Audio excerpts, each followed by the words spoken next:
Vivek Vaidya is Director of Auto and Transportation Asia Pac at Frost Sullivan. He joins me here in the Lion City. What's really happening with Japanese car makers? I think it's hard to explain. So far, we have always known Japanese companies as the icon of quality.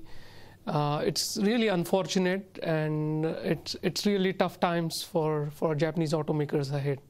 For Toyota in particular, with the recall of the Prius, is it going to be the nail in the head? Nail in the coffin? No, I wouldn't say that. I think Prius recall has expanded their woes into a different segment. Till now, Prius was the best sold vehicle in Silicon Valley. Probably that particular segment was isolated. With Prius recall coming, even that segment has got included in the recall. So. And another problem with the Prius recall is also that it was being seen as a product that gives them that technological edge, gives them that green credentials. Any problem in that would be very, very hard for Toyota to digest. Can Toyota be saved? Of course, of course. How? I think it's been very slow in reacting. Yeah, in a way, they have made mistakes. They have made mistakes in accepting the problem. They have made mistakes in coming up with a solution. They have made mistakes in communication, but it's not right to write off Toyota. They are a company which very strong processes, very strong systems. I'm 100% sure that they will come out of this. The product problems, they would be resolved in sufficient time, and I don't think there are any worries on that account. What I would be more worried about is, so far Toyota had this bulletproof image. This company can do no wrong.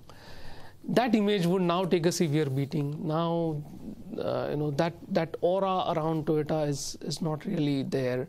They would be treated as any other company, and now onwards it would be hard for them to differentiate themselves, because now quality, durability, safety of almost all the brands is almost equal. That aura is lost, so it would be hard for them to differentiate themselves. If that's the case, how long before Toyota can regain its status as a company that reflects the quality that is viewed as a benchmark for the industry? I think we have a long way to go there. What's a long way? Couple of years? No, I think for them to regain their reputation can take longer. But I think the first near-term problem is, number one, Toyota has to come out clean and say that everything that we know of is this, and this is how we are going to resolve it.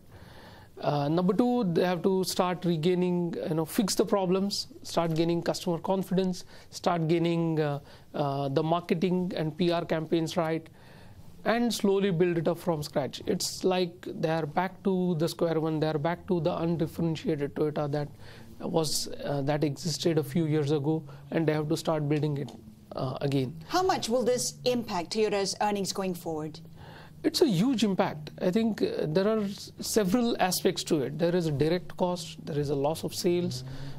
Even if let's say a market like India, a market like China, a market like Singapore is not impacted by the recall, but the global media is spreading the news everywhere, and even if there is nothing wrong with the vehicle, the customers are likely to stay away from it just because there is a recall in some part of the world. So there are a lot of direct costs. There are a lot of indirect costs as well. You'll see that Toyota resale prices of used car prices will go down. The competitors might offer some soft incentives to take the customers away. So it's going to be a huge impact on their bottom line. Fair to say that U.S. car makers will benefit from Toyota's struggles? Of course. Which ones in particular? I think Ford is the one which will gain the best. They have their product model lineup in place now. They have hybrid cars, they have fuel-efficient cars. So in American car makers, Ford will gain the most. Hyundai will gain as well, because they are on the upswing. Last year in the US market, they were the only company which showed year-on-year gains in spite of the market falling by about 30%. So Hyundai will also show a lot of gains. And other company, except for this recall, I would have said Honda, but now even that looks a bit tougher. So Ford and Hyundai definitely would gain from from this. Right now, Honda has its own problems. Vivek, we'll leave it there. Vivek Vaidya, Frost & Sullivan, thank you so much.